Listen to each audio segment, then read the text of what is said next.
Quelle est la chose la plus incroyable que tu aies découverte à propos du nouvel élève de l'école? J'avais 12 ans quand Brian est arrivé dans ma classe. Il était grand, sportif, le genre de garçon qui aurait dû vite se faire une place. Mais, étrangement, dès qu'il a franchi la porte, tout le monde s'est figé. Même la prof a blêmi. Moi, évidemment, je ne comprenais rien à ce qui se passait. À la cantine, je me suis installé à côté de lui. Et là, toute la salle m'a lancé un regard bizarre. Brian comprit. Tu veux vraiment être mon ami? M'a-t-il demandé, un peu interloqué. On a rigolé toute la journée ensemble. À l'époque, je n'avais pas vraiment d'amis. Alors, en rentrant, j'étais super content de raconter à ma mère que je venais d'en trouver un. Mais dès que j'ai prononcé son prénom, elle est devenue livide. Tu t'éloignes de ce garçon, c'est clair? Lui et son père, ce sont des monstres. Ils ont frappé et envoyé leur mère à l'hôpital. J'étais sous le choc. Le lendemain, ma mère a insisté pour m'emmener à l'école en voiture. Arrivée là-bas, elle est allée parler à la prof, discrètement, et j'ai vu Madame Squelch approuver d'un air très sérieux. Quand j'ai voulu m'asseoir à côté de Brian, la prof m'a aussitôt déplacé. J'ai croisé le regard de Brian de l'autre côté de la classe. Il avait les larmes aux yeux. À la récré, il est resté seul, adossé au grillage, pendant que les autres jouaient. Et après les cours, j'ai compris pourquoi. Son père est venu le chercher en voiture. Et comme par magie, la zone s'est vidée en quelques secondes. Les parents ont récupéré leurs enfants à toute vitesse, certains en pressant le pas. Une mère a même soufflé à sa fille. Ne le regarde pas, ma chérie. Le père de Brian restait assis, la tête baissée, pendant que Brian montait dans la voiture. Tout le monde les traitait comme les pires des criminels, mais ça n'avait aucun sens. Le père de Brian préparait toujours des encas pour les enfants qui n'avaient pas de quoi déjeuner,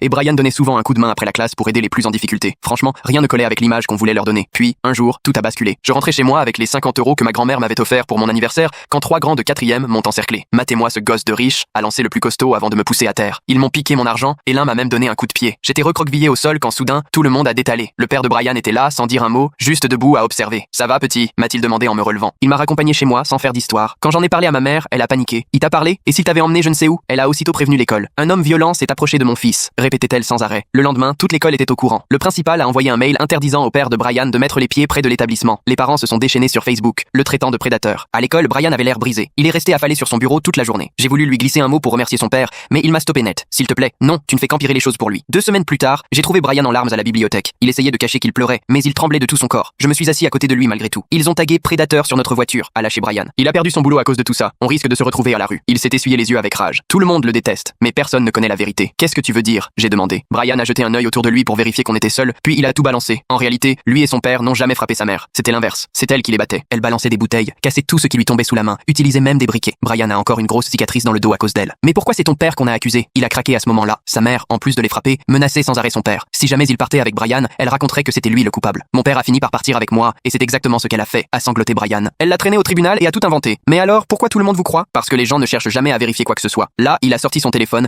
et m'a montré quelque chose qui m'a retourné. Toute l'histoire est sur la chaîne. Lien ci-dessous. Découvrez l'histoire complète en cliquant sur la vidéo ci-dessous.